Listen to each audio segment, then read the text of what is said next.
Você sabe o valor do seu gado? O frigorífico tem um volume grande de negócios por dia e informa esses negócios para formar a cotação oficial da arroba. Dessa maneira, a formação do preço de mercado não fica muito justa, concorda? Se todos os pecuaristas se unissem para informar seus negócios, também poderiam participar da formação do preço, estabelecendo um valor justo de venda. Para isso, basta registrar todos os seus negócios no aplicativo AgroBrasil, de forma segura e transparente. Venha para a família AgroBrasil e escreva seu futuro.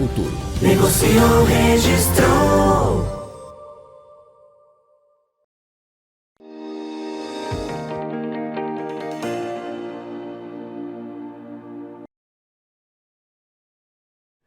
Olá, boa tarde a você que nos acompanha aqui pelo Notícias Agrícolas, no ar nosso boletim acompanhando o mercado do boi. Preços seguem estáveis ainda. Dois motivos justificam essa estabilidade, principalmente em São Paulo. De um lado, frigoríficos que aparentemente se prepararam para esse momento que deveria ser de escassez de oferta com escalas, e a gente vai entender que tipo de escala é essa que está sendo feita ou que está sendo composta aí nos frigoríficos. De outro, uma expectativa de uma volta da demanda que pode dar uma enxugada aí nesse produto que está parado no mercado. Para explicar melhor para a gente esses cenários, está aqui comigo o Felipe Fabbri, analista de mercado lá da Scott Consultoria. Seja bem-vindo, Felipe. Obrigado mais uma vez por estar aqui com a gente. São dois cenários importantes da gente entender por que o preço está paralisado nesse momento e o que pode acontecer daqui para frente, principalmente com esse início de mês, né? Será que a demanda engrena, Felipe? O que vocês estão esperando aí na Scott Consultoria em termos de precificação, de mercado? O que a gente pode esperar? Boa tarde, Alex. Boa tarde a todos que estão nos acompanhando. Muito obrigado pelo convite. Sempre um prazer estar aqui com vocês. Bom, Alex, com relação à questão das escalas, a gente vê um começo de semana, começo de mês bem travado, poucos compradores ativos nessa manhã, muito em função, como você bem citou, dessas escalas já mais preparadas para este período agora de começo de mês. Aqui em São Paulo, tomando como referência, a gente tem um boi negociado no mercado físico e olhando para o mercado interno, aquele boi que não é até 4 dentes, de R$ 308 por arroba, e aí o boi China precificado de 320 na máxima, né, levando em consideração o preço máximo a ser pago, até 315. E muito deste movimento vem por conta de escalas que atendem aí praticamente a primeira quinzena do mês todo. Então é um cenário onde a gente não esperava, acho que nem o mais otimista dos compradores e o mais pessimista dos vendedores esperava ver esse cenário de escalas mais alongadas, levando em conta que a gente abriu o mês de julho com viés de alta, a gente abriu com uma arroba para mercado interno a R$ 317, isso foi perdendo força com o avançar dessas escalas, e muito dessas escalas composta por gado vendido a termo, gado negociado previamente em patamares maiores do que a gente tem hoje de referência nas praças. Então a ponta compradora se precaveu com relação à entrega desses animais para compor as suas escalas, a sua necessidade, e a ponta vendedora aproveitou o momento para fechar aí animais, levando em consideração o momento de entrega em preços relativamente maiores. E hoje o que a gente tem é o físico, aquele mercado spot, quem ainda tem que negociar, tendo que arcar com esses preços um pouco mais pressionados para baixo, tomando como referência a praça aqui de São Paulo. Tá? E essa atitude justifica porque esse gado que está na escala foi comprado por um preço maior, então. Exatamente, a gente tem relatos aí de que o gado que está sendo abatido no finalzinho do mês de julho, agora no comecinho de agosto, olhando para aquele bovino até 4 dentes, a gente tem negócio ocorrendo até 300, teve negócio, né, sendo realizado até R$330, até 335. E com uma exportação em ritmo firme, se justifica a ponta compradora ter pago, ter comprado nesses patamares de preço, até com essa retomada do câmbio que a gente viu. Então, havia ali capital para ser investido na questão de aquisição naqueles patamares. E isso acabou dando mais conforto para a ponta compradora. E agora o grande ponto que a gente passa a analisar nesses primeiros 15 dias do mês de agosto é a questão da demanda interna. Que a gente vê com bons olhos uma demanda interna nesse primeiro quinquênio do mês, nesses primeiros 15 dias, em função de entrada de capital já puxada pelos salários, movimento típico intramês, né? Nós temos, além disso, agora a aprovação da PEC dos auxílios, que também passa a injetar um capital maior na economia. Claro, lá na frente isso acaba tendo um efeito que a gente vai sentir depois, mas em curto prazo ela é benéfica para a questão de expectativa de consumo, tá? E também temos o Dia dos Pais no meio desse contexto. E, além disso, ao longo desse mês de agosto, a gente deve ver um incremento na questão de campanhas eleitorais, né, que tendem a aumentar também a remuneração da população, que vai estar atrelado a esse momento. Então, a gente pode ver o enxugamento dessas escalas, que seria um fator fundamental, que vai ser um fator fundamental para a apreciação da uva do boi gordo, olhando para o restante do mês de agosto. Tá? Então, a gente depender muito dessa questão do consumo interno, por conta da exportação já está dentro da pauta, né? A exportação, a expectativa ela se mantém positiva para o cenário exportador, e essa questão do mercado doméstico ela pode ser e ela vai ser fundamental para a questão de precificação nos próximos dias. E o cenário, na nossa opinião, é de um cenário de estabilidade e firmeza para as cotações em função desse quadro que eu acabei de apresentar.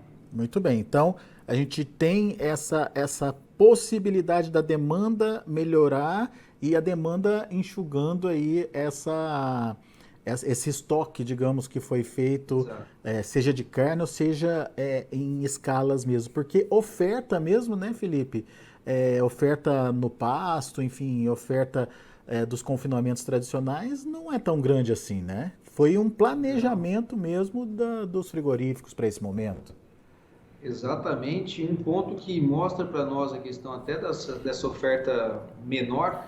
O IMEA ele divulgou ali em meados de maio a intenção de confinamento para Mato Grosso, tomando como referência o principal estado confinador e extrapolando isso para outras regiões, de quase 20% a menos em relação à temporada passada. Lembrando que o primeiro giro ele foi um primeiro giro mais conturbado para poder se alocar animais. A gente tinha um custo com o milho próximo dos R$100, que foi quando a quebra de produção aqui no Brasil levou uma alta vertiginosa para as cotações. Foi quando estourou a guerra entre Rússia e Ucrânia, naquele momento de entrada de gado de primeiro giro.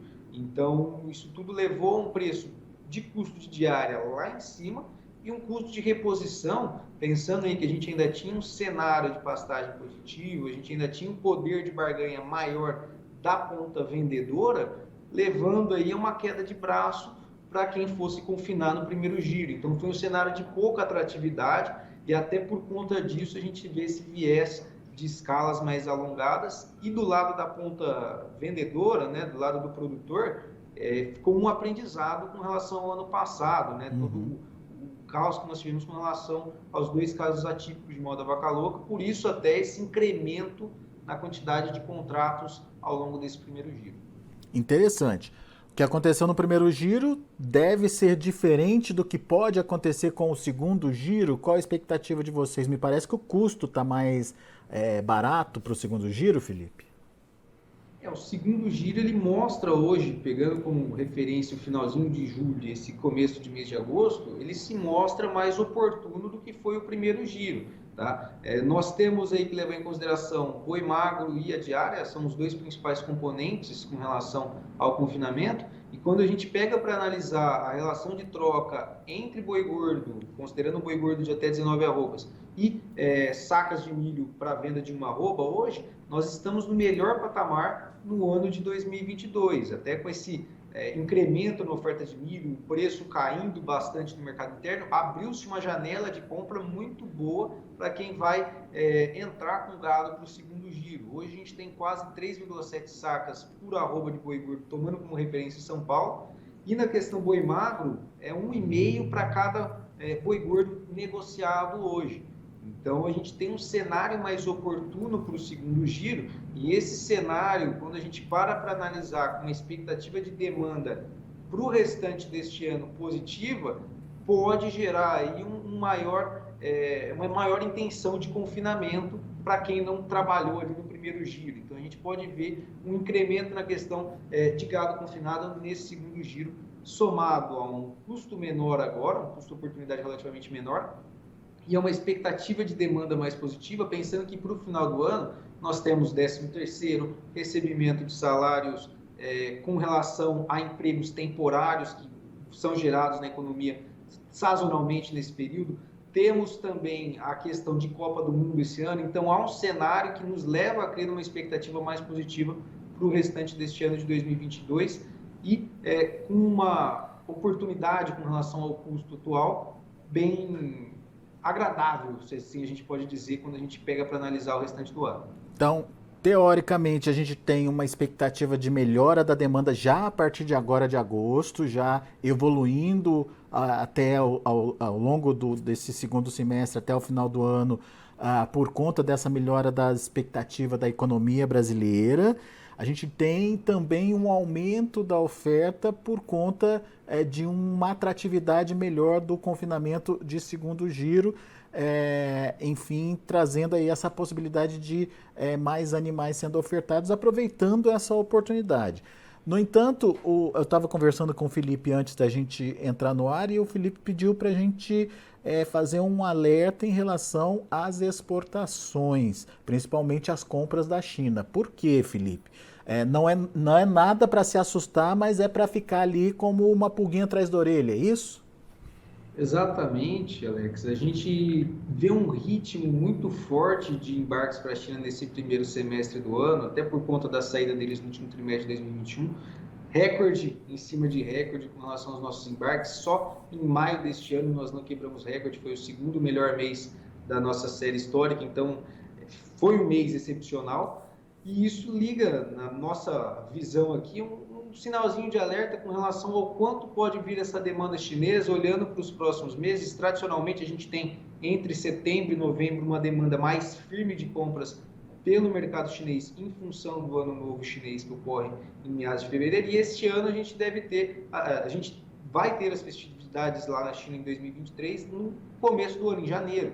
Então, isso pode dar uma movimentada com relação à intenção de compra ao longo do segundo semestre desse ano, olhando para a China, mas a gente mantém um viés ainda positivo. É só aquele sinalzinho que a gente tem que ficar atento com relação principalmente a esse momento entre outubro e novembro, que a gente teria e deve ter, né, um maior volume de gado confinado chegando na praça e um mercado chinês podendo, a depender da questão do quanto veio de compra, a quantidade de estoque realizado, dar uma pisada no freio, né? Então a gente tem que ter esse ponto de atenção, mas analisando o cenário macro, analisando o cenário internacional, a gente tem a Argentina fora das compras, então fora das exportações, a Argentina passando por um caos muito grande com relação ao agronegócio por lá, e isso acaba beneficiando os nossos embarques. Estados Unidos em uma fase de alta, então muita retenção de fêmea por lá e pouco do excedente podendo ser exportado, isso mantém um viés mais positivo, além também da questão da Oceania, né? A gente ainda tem todo um receio com relação a critérios sanitários, enfim, que a gente ainda tem que confirmar, tem muitos pontos que merecem aí destaque, e isso mantém um viés positivo. O que deixa um pouquinho atrás da orelha por conta só desse cenário. O que deixa o Brasil como grande fornecedor ainda no segundo semestre. No entanto, isso que você falou é muito importante, porque uma evolução tão rápida e tão grande da China nos últimos meses, né? Será que eles não estão se antecipando já para, de alguma forma, se preparar para esse ano novo chinês mais antecipado esse ano? Será que vai ser o mesmo ritmo que eles têm tradicionalmente entre outubro e novembro, principalmente? Enfim, coisas para a gente entender e analisar e colocar aí como um ponto de interrogação para a gente acompanhar o que vai acontecer. Não se assuste se a China...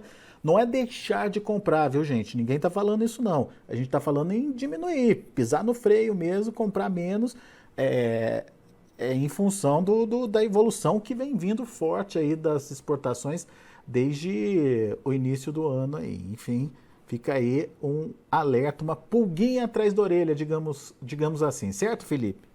Exatamente, esse é o termo, Alex, uma pulguinha atrás da orelha, e as expectativas elas se mantêm positivas com relação à exportação e demanda doméstica, mas fica só esse pontinho de alerta, porque a gente sabe o quanto hoje a questão da China tem pesado na precificação do boi gordo. E aí, é claro, se a gente tiver talvez um pezinho no freio, a gente pode ter uma compensação do lado do mercado doméstico, Sim. olhando para todo esse contexto. Então, é claro, não é um ponto a se preocupar, colocar aí já um temor no mercado, mas é aquele sinalzinho de alerta que a gente tem que ter sim com relação ao que foi e o que pode vir daqui em diante. Boa, Felipe. Muito bom. Felipe Fabre, meu caro, muito obrigado por mais uma vez estar aqui com a gente, nos ajudando a entender essa dinâmica de mercado, precificação, comercialização, enfim, é tudo muito pertinente aí, todos os pontos que você colocou para a gente, vamos colocar na nossa análise aqui. Obrigado por enquanto, volte sempre. Perfeito, Alex, um abraço a todos, sempre à disposição. Valeu, abraço para você. Tá aí, Felipe Fabre, Scott Consultoria, trazendo as informações para o mercado do boi gordo. A gente tem aí um frigorífico planejado, surpreendendo nesse momento, nesse início do mês de agosto, final de julho, começo de agosto, mas a gente tem uma expectativa de uma demanda interna a ser retomada já a partir de agora do mês de agosto. Recebimento do salário imediatamente acontecendo, a questão aí do auxílio turbinado, dos auxílios turbinados aí podendo gerar uma maior intenção de consumo, o Dia dos Pais, que também é um momento de comemoração aí, portanto, de maior consumo de carne, isso pode dar um tom mais animado aí para o consumo interno, absorvendo, portanto, esse estoque que vem sendo feito pelos frigoríficos. E também para o segundo semestre a gente tem uma recuperação da economia em andamento, que pode refletir nas compras, na demanda também, e a gente tem também a demanda externa, que tradicionalmente se intensifica nos últimos meses do ano, mas o Felipe lá da Scott pediu para a gente tomar cuidado, prestar atenção, na verdade, com o que pode acontecer com a China, porque a China está vindo num ritmo muito forte, como o ano novo chinês esse ano vai acontecer em janeiro, pode ser que ela já esteja se preparando aí para esse momento e, portanto, pode ser que aquele momento de concentração de compras para o ano novo chinês, que costuma acontecer entre outubro e novembro, anteceda aí um pouquinho. Fique atento a essa questão também. Muito bom, deixa eu ver como estão os negócios lá na B3, de olho na tela. A gente tem um mercado se recuperando. Desde a semana passada a gente já viu essa recuperação acontecer. Setembro, R$ 320,40, com alta de 0,6%. Outubro, R$ 324,55, subindo 0,34%. Novembro, sem negociação. E dezembro, R$ 326,00, com alta de 0,46%. Indicador CPEA fechou a última sexta-feira a R$ 325,70, alta de 0,68%. São os números do mercado do boi. A gente fica por aqui. Agradeço muito a sua atenção e a sua audiência. Continue com a gente. Notícias Agrícolas, 25 anos ao lado do produtor rural. Participe das nossas mídias sociais no Facebook Notícias Agrícolas, no Instagram @Notícias Agrícolas e em nosso Twitter @Notiagre. E para assistir todos os nossos vídeos, se inscreva no YouTube e na Twitch Notícias Agrícolas Oficial.